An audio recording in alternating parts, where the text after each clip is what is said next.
Okay, yes, now I have like 20 minutes to invite you to Sweden and to give you some perspectives of nature interpretation. As Jim mentioned before, that is what I work with from our university in Sweden. And Jim asked me also to talk about how people get connected to nature, our outdoor cultural practice in Sweden, and what that means for both nature and for people. And of course, there are lots of things to say about that, and maybe I get a bit unorganized. I apologize for that, but I'll try to elaborate and reflect a bit about that. Yes, so the Swedish Centre for Nature Interpretation is a small center in a big university. We are part of the Swedish University of Agricultural Sciences. And that's the university in Sweden where traditionally everyone working in forestry or agriculture has been educated. And of course, that is still an important fields in our university, but it's very much now about, of course, sustainable development and ecology. And our center is in a part of the university that is very much of a more social science part of it. And we have in our department, there are people, the landscape architects of Sweden are educated there. And we also have like agricultural, the development of the rural landscapes. And we have agrarian history, for instance, and also the Center for Biological Diversity in Sweden. And especially interesting for our center is that we work quite closely with the people doing research on environmental communication. So just to give you an idea of where we are, and the university in general it's in Uppsala, south of Stockholm, north of Stockholm in Sweden, and it's all over Sweden. Actually, we have parts of the university, the one working more with forestry is in the north, and we have people working with more like horticultural things, gardening, landscape in the south of Sweden. And we actually have a network in the university with researchers and other interested people who worked with this issue of health, well-being in general, future platform working with connections with nature, and of course also with animals. We have the veterinaries also, like horses, dogs, and how we work with that in different kind of interventions with health. The landscape architects are especially interesting, I think, working a lot with place attachment and how green spaces are planned to promote health in this perspective. And also in the south, we have a group of researchers that have been working very, very long with garden therapy and research on that in that field. And the center has been in the university since 2007, and it's a cooperation with the Swedish Environmental Protection Agency. And we have quite a lot, we work quite a lot. Our assignment is mainly from the Environmental Protection Agency, so I'll come back to that. And obviously health issues now with Corona and with lots of people visiting protected areas and the landscape in general in Sweden, when we can't meet in other places, people have moved out their living room and their everyday life also quite a lot. And of course that is great, as someone said before in the presentation here. This is really great with the connection going on right now with people and nature. But of course, it's also challenging for instance, managers of protected areas really to make the experience good when lots of people are coming on the same time. Yeah, so that's for a start. What I wanted to say today and talk about, 3 different things or parts of the presentation. Outdoor recreation, a bit more of that, something called friluftsliv in Swedish, benefits of outdoor culture and practice, as Jim asked for. And then also I go into a bit more the development of nature interpretation in Sweden and our assignment, a broad perspective and the growing interest for health and well-being in general that we share. And also some Nordic conclusions. We work quite a lot with our neighbors in Denmark, Norway and Finland, also Iceland. And we have written a book together about nature interpretation with lots of perspectives connected to health and well-being also. So that's what we are going to do here today. And I jump now back in time about 50 years to this very south of Sweden. This is my sister to the left, my father and I, and we are in a protected area in not far from Lund, for the ones who know the geography in Sweden. And what we are doing here is typically what people on their leisure time did in the 1970s. I would say from the 1950s, when people started to have more free time to use. It's just visiting nature and doing walks and having a nice time together outside. So this is an example of outdoor recreation, friluftsliv culture, 1971. And I jumped to this weekend in Stockholm.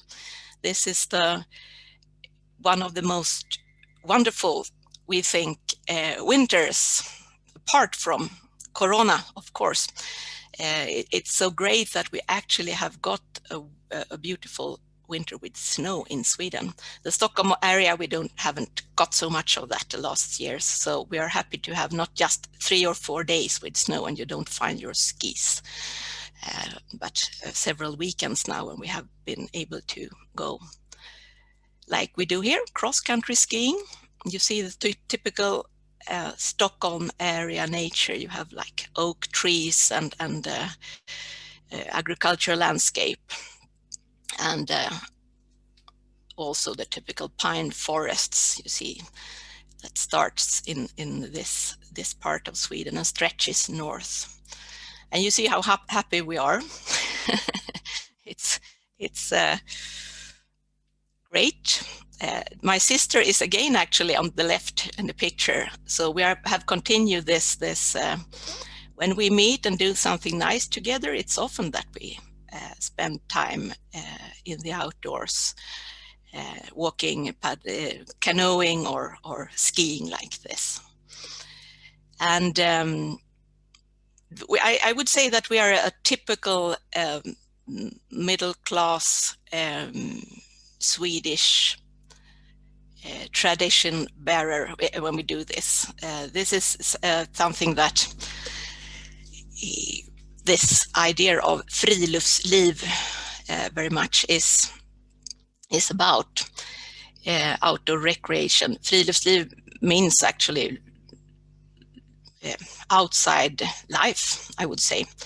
So one of the professors in the southern part of our university who does research on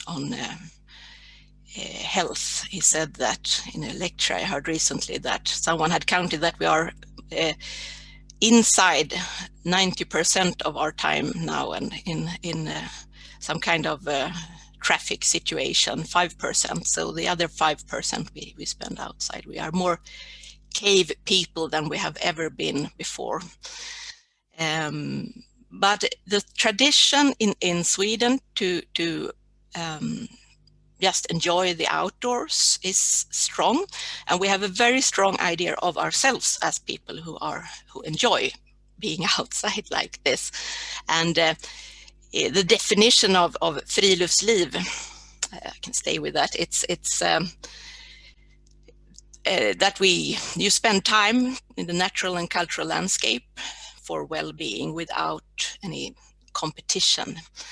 So that is the definition that our EPA has tried to find when they deliver money to organizations working with friluftsliv.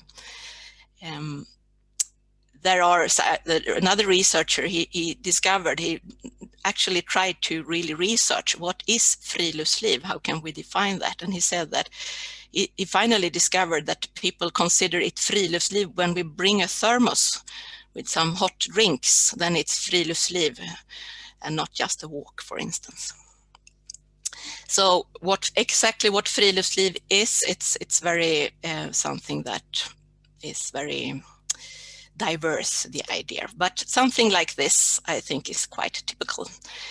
And something that has happened the last 50 years, and especially maybe the 20 last years, is that the friluftsliv, the outdoor recreation has been very much more diversified, the concepts, the ideas, what you do, and also that people have been quite much more focused on special equipment. Of course, there is an economic interest in that. So it's if we went skiing before, now it's really you can choose from 10 different kinds of skiing you can do, and every kind of skiing needs special gear and things that you use. So that is a trend, a strong trend, and also this conceptualization, I would say, is also a trend that you call it something, the kind of friluftsliv you are into.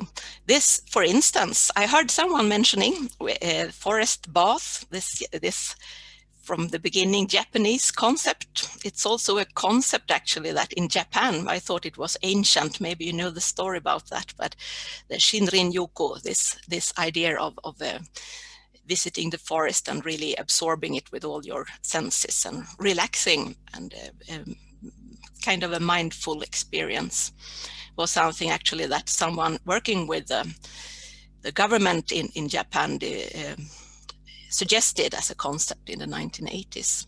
And now there are especially devoted forests in Japan where you can go to join a forest bath. And there is lots of research also going on, of course, around this. As many of you certainly know, I saw that some of you are actually working with this. So this is, of course, an example also of the increased interest of health issues connected to outdoor recreation. Forest bath, there are lots of other organizations and activities that are really more and more devoted to the health and well-being aspects of outdoor life. And that is something that also, of course, it's an interest in general for society, that we actually step out of the caves and visit the outdoors. And this year, 2021, the conference Jim attended the other day, was part of the inauguration of the Swedish Year of Outdoor Recreation 2021. Of course, it was planned long before anyone had heard of COVID. And the idea was really to get more people to discover the benefits and everything you can enjoy when you are using the landscape and visiting landscape, close to the cities or far away. And one thing that is important here is that what I said before, this typical idea of the outdoor life and our identification with that is something that is not shared with everyone. There is lots of people who are staying inside and who don't feel comfortable at all with getting outdoors and taking part of activities. So that is the purpose of this year. It is actually to share with a bigger, share with more people in Sweden the idea and the benefits of outdoor recreation. We want more people to do more outside, and that decision makers in school, employers and politicians make that happen. So it's a year where all the organizations working with activities, the governmental organizations, the national parks, as I heard, we have a similar work there. How can the national parks and protected areas help with welcoming people? And also, of course, lots of companies. I understand also that many of you represent that kind of actors that give the opportunity for people to enjoy the outdoors.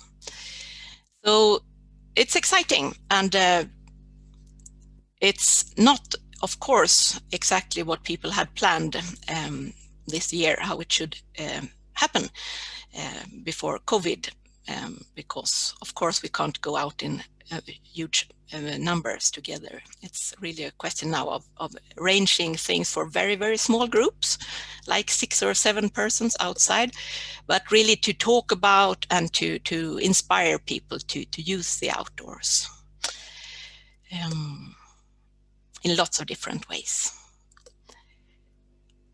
The air is free. That's a word game that is used. Luften är fri. It means the air is free, and that is a word game with a friluftsliv word. Whoops, I went back. And as you see, the point really here is to make people really aware that it doesn't have to be so complicated, and you don't have to buy lots of expensive gear to be part of the outdoor life. You can do it very close to your home, and you can just enjoy the possibilities you have and discover the possibilities in your surrounding areas. So that's the idea. And the target groups are also children 10 to 12 years old, and especially in areas with socioeconomic factors and cultural traditions that it doesn't give the possibility to really find your way out. So there are themes this year. Also, this in February now, it's be an inspirer and tell others about inspirers and what they do, and to find lots of good activities. Outdoor friend in March. Everyone brings someone else out. Small groups again, but take a friend and discover the outdoors. Field day, outdoor recreation in protected areas. Eat outdoors, referring to what Jim talked about before also. Sleep outdoors in July. Try something new in August. Education, learning outdoors for schools, and November is dedicated to health issues this year. So it will be very exciting, and the questions we talk about here today will be like very, very much in focus of this during the year. Yes, and health and nature interpretation then. We have a governmental policy for outdoor life in Sweden with 10 goals, and one of the goals is about health. And it's been very much focused on the physical benefits, because of course that is a challenge we all share in our part of the world, that we need to move more, and that the outdoor life could really be of benefit and for that. But of course it's also about mental and social well-being, if you check the definition from the World Health Organization.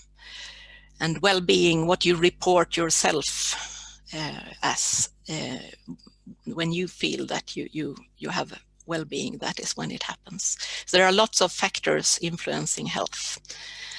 And I think this is interesting to think about when you think about activities you organize and interpretation, how you can really, there are multiple purposes often and possibilities in what you do for all the aspects of health.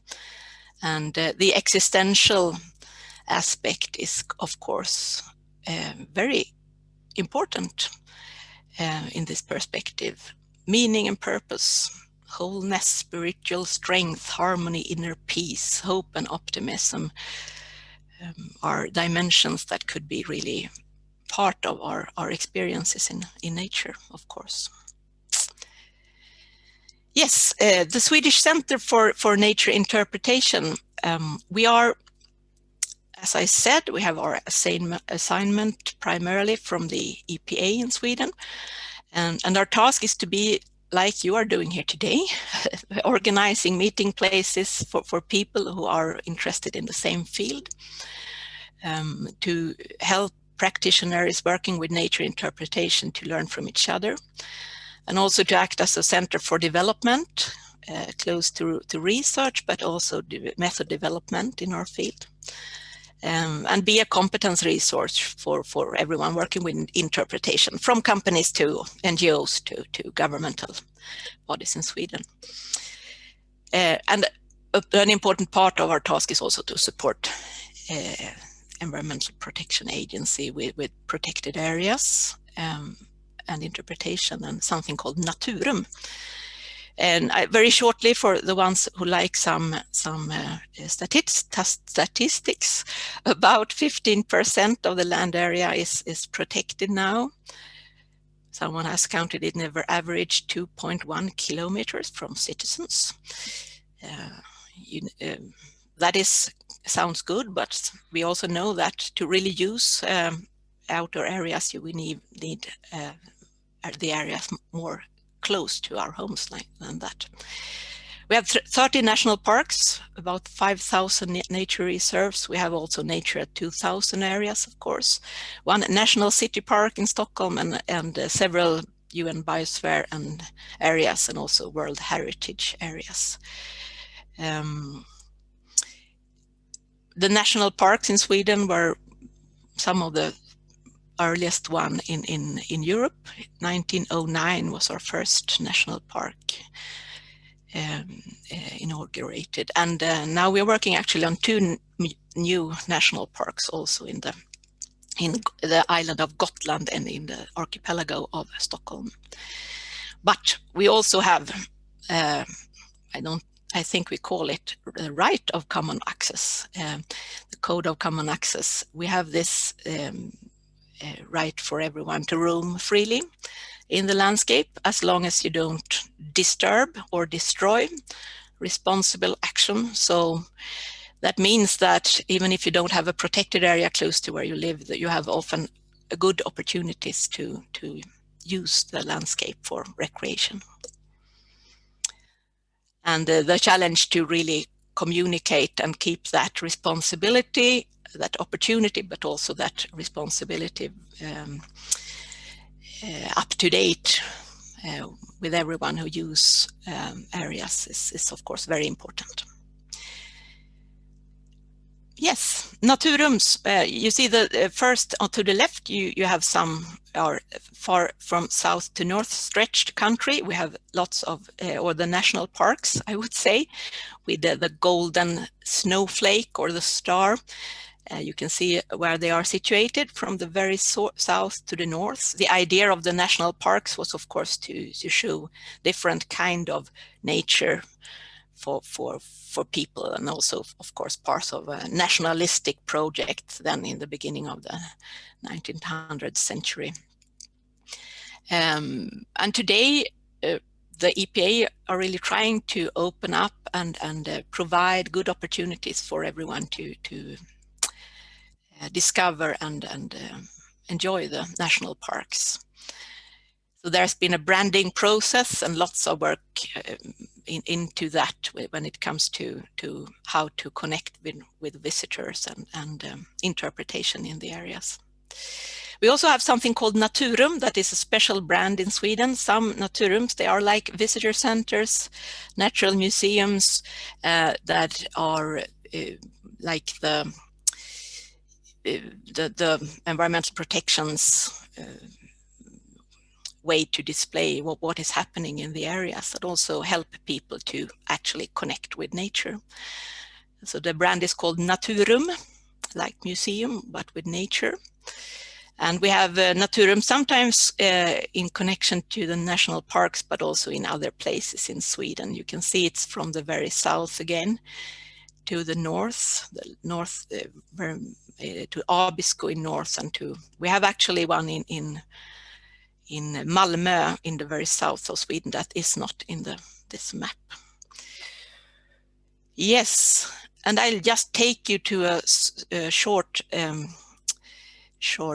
we travel around a little in the protected areas, and especially the Naturums. We follow the cranes coming up from the south in the spring, and they come to this big lake, or the fields actually close to this Hornborga lake in Västergötland in Sweden. There we have a Naturum, as you can see, that tells the story about the restoration of large lake areas, but also about the cranes that comes in great numbers there. We have this special place where you can spot the cranes and count them. You see here, one day there are 26,500 cranes, and so every day there they tell how many cranes are coming, and people have that as a spring tradition, many in this part of Sweden, to go and watch the cranes. We have other Naturum also very much connected to birds and bird watching, like Naturum Ottenby on the island of Öland in the Baltic Sea, and also in Tåkern in Östergötland. And you can see that the buildings are quite, the one to the right in Naturum Tåkern is one of the most recent ones, and it's very much like for architects in Sweden, prestigious things, and really nice to be part of the competition and be building a new Naturum. So the building itself communicates, of course, something. It's supposed to communicate something about the place and how you can connect with the place and tell a story about the place. And of course, when you visit the exhibition, you will get more information about the area, and also how to explore the area you can find out in the exhibition. This is another example. This is in the middle part, I would say, but in the mountain area, Naturum Fulufjället in Dalarna. You can see another type of, it's lots of wood, of course, connecting to the woodland where the Naturum is. Lots of big glass windows like this, and buildings that should really connect also the exhibition with the place where the Naturum is situated. This is a huge bog area in Småland, Store Mosse. You can learn about the bog and the life, biological diversity in the wetlands. This is another one, Vänerskärgården in Västergötland at Lake Vänern, the biggest lake in Sweden. If you go a bit further out to the right in this picture, and you can go to the middle of the lake, and then you can't see from a boat, you can't see the land in any direction. So it's quite a big lake. And this is an interesting place because you have this castle, Läckö Slott, an area where people have visited for cultural heritage reason, tourism, for a very long time, and the Naturum is closely situated to that. So people both discover natural and cultural heritage in this area. This is another example from the west coast, Naturum Koster in Bohuslän, on the very not very far from Norway on the coast. So this is really marine areas. We have brackish water around Sweden, but this is marine waters. And you see the Naturum here. It's they have tried to make it look like the traditional buildings in a place like this, where lots of fisheries going on. And this national park is, some of our national parks are really that old type of national parks where you had the idea that there should be no human activity apart from visitors there. But in this area, there is lots of like people working with fishing and other sustainable use of the area. So that is maybe more like some of your national parks in the UK, I think. And if we go inside to the exhibition, you can meet a guide and you can meet a lobster, for instance, here. And the guide tells, of course, both of the life of the lobster and the fascinating stories, but also about the fishing of lobsters and how that could be sustainable, and that kind of stories for visitors. Lots of interpretation. Now we have flown to the very north, to this Abisko area, in the Abisko National Parks in the very north of Sweden. And lots of interpretation. Of course, you don't want the people visiting to stay in the Naturums. You want them to sort of really move out and explore the areas outside. And this is the discovery places, they call it, in the Abisko area, where you focus what the visitors see through this binoculars without any, you can see how it works. And of course, lots of nature interpretation is about this, not face-to-face, but different kind of installations outside. And the face-to-face meeting with a guide, of course, is a very special opportunity, both for this social dimension of health and the possibility to have a dialogue. And of course, this is expensive, but it's very appreciated. And here we are now in the Höga Kusten area on the north, also on the coast, close to the sea. This is the Naturum there. This area is about land rise. So it's also a World Heritage Area where you're supposed to learn everything about land rise. This was the place where the ice cap was like 3 kilometers or more. So this is the place where the land rise has continued to be the quickest. So that is a World Heritage Area, and you're supposed to see that there are icebergs on the roof of the Naturum here. Yeah, and this is Naturum Laponia, and it's in the region in Sweden where we have our Sami population. And this is an interesting place in that way, because it's an area, also World Heritage Area and National Park, where the management is a co-managed area with the Sami villages and the state. And also the Naturum is very much telling the story about this wilderness area that many people perceives it to be, as also the cultural landscape it is for reindeer, the people working with reindeers in this area. And of course, it's also the landscape of scientists and tourists. And it's very interesting in this Naturum how they work with lots of different perspectives in the stories of the area.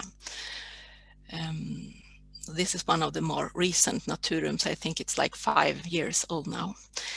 And like for the Sami people, when you take that was something that had to be done. If you build this building, if you take it away, you shouldn't see anything on the ground, no traces of the building. I don't know if it's true, but that was the deal when they built it. So how am I on time? So Eva, you probably another 5 minutes, and then we have plenty of time for questions, if that's okay with you. Yeah, great. Thank you. This is the last Naturum. I just took you around to lots of Naturum so you see the buildings and what they represent. And this is in the far south, Naturum Vattenriket. And this Naturum has an interesting story also, I think, connected to health in many ways. It was built to show the biological diversity, a very rich area, a wetland close to the city of Kristianstad. And it was considered the backside of the town, a water-sick area, but now it's become, they turned the idea of the area around, and it's the water-rich Vattenriket. It's another word game. Water rich, it's the richness of the water that provides all the biodiversity. So this is actually a place that has become like a center for many people there that you are proud of, and where you take your visitors from this idea of this area where you shouldn't go. And this is also Naturum, where they have started to work quite a lot with activities that are health related, apart from the educational ones where you learn about the diversity and explore the diversity. They also work quite a lot with different kind of health activities in groups, and like Tai Chi on the roof and other things. And so that is interesting. This is also a UN biosphere reserve, I would say, and that's also very good to tell the story about the biosphere in this area. Yeah, very, very briefly, we have been working quite a lot in Sweden with just introducing interpretation as an approach to communication. And this idea that interpretation leads to understanding, and understanding to appreciation, and appreciation to protection is something that, of course, for managers of protected areas is an important, it's important to work with interpretation from this perspective. And to make a difference with interpretation, that is a huge field in itself, and I won't go into that, but you can ask Jim about it, and John the AHI, of course, who works quite a lot with that. And for us, it's been important to talk about how, if we think that we can change and that we can influence and that we can provide learning and enhance appreciation, how do we do that? So this is a field of communication for people like biologists who are not really have been into communication, but are really interested in this perspective, I would say, among many other things. It's much more developed in the UK than it had been in Sweden, but we are working on that now. And one very important thing I would say that I think is connected to this learning, this educational aim, is to, of course, that sometimes you miss important perspectives in the possibility to meet with people and talk about places. And it's really to have dialogues and to also discuss things that are not, that could be conflicts or difficult, and to help people with critical thinking and provide opportunities for dialogue. So that is an important thing in interpretation that we also stress very much in our Nordic network when we work with different tools for different purposes of this special communication situation where we interpret and meet people in nature.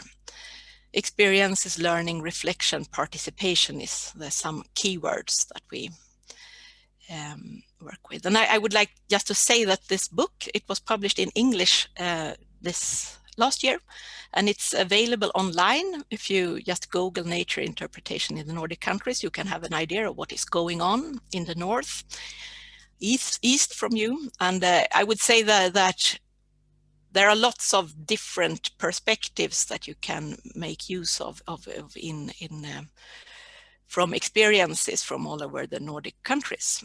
We all really appreciate doing that. And there is this really multi-purpose idea. We can work with integration, outdoor education, the connections to cultural heritage, and lots of different things in the context of nature interpretation. And as you do in your network, we also work quite a lot with the connection to health and especially how to work with protected areas and health. Both this physical dimension you see to the right, but also this dialogue perspectives to the left. Not just meeting a guide that tells you all about the values. That is extremely important and interesting and valuable too. But in these circumstances, we talk very much about and share in the groups what you see, what you experience together, and help each other experience more. Jim asked me about prescription of nature in Sweden. We have prescriptions. You can have prescription of physical activity in Sweden, but not yet nature. There are lots of interventions going on, teams working with people who are stressed or like burnouts and other things that have been proven to be very, very successful, but still there is the health sector isn't there yet, but lots of people are interested and actually working with that. And this is what one of the organizations writing on that on the internet the other day. Yeah, and the last thing I would like to say about nature interpretation is we jump down to the 3 keywords in the bottom line there: empowerment, ownership, and participation. When you work with like art projects with local communities or other things you're talking about, that could really be an important part of this, what defines learning for sustainable development also, really to help people take ownership and feel that they can do things about and make decisions about their own landscapes and things they want to protect. And biological diversity and climate change. My last picture is another Swedish and international phenomenon, Greta Thunberg, who put words on of course, lots of the challenges we face. But also I included her here as an example of that. I think that it's extremely important for young people and everyone, of course, but especially young people, to feel that they can influence and in different ways make decisions on their own futures and influences and take ownership of it. And the interpretation and activities like the ones many of you offer can actually also help with that. Okay, sorry for this very, I tried to not be too long, but I didn't really succeed. But I think we have succeeded, but we have some time for questions, I hope. Jim. Lovely, thank you, Eva. That's fantastic. I think I'm speaking for everybody, and it's just great to be, where we are, we're stuck in our own 4 walls, to have a bit of time to actually explore a different country, as you have helped us. So I think I'll close the meeting. Thank you very much. Have a great rest of the day, people. Hopefully you'll be able to get outside for your nature fix today if you haven't already. And I look forward to seeing you. Thanks, Orlando, for the chat. And again, thanks to Eva. Bye, everybody.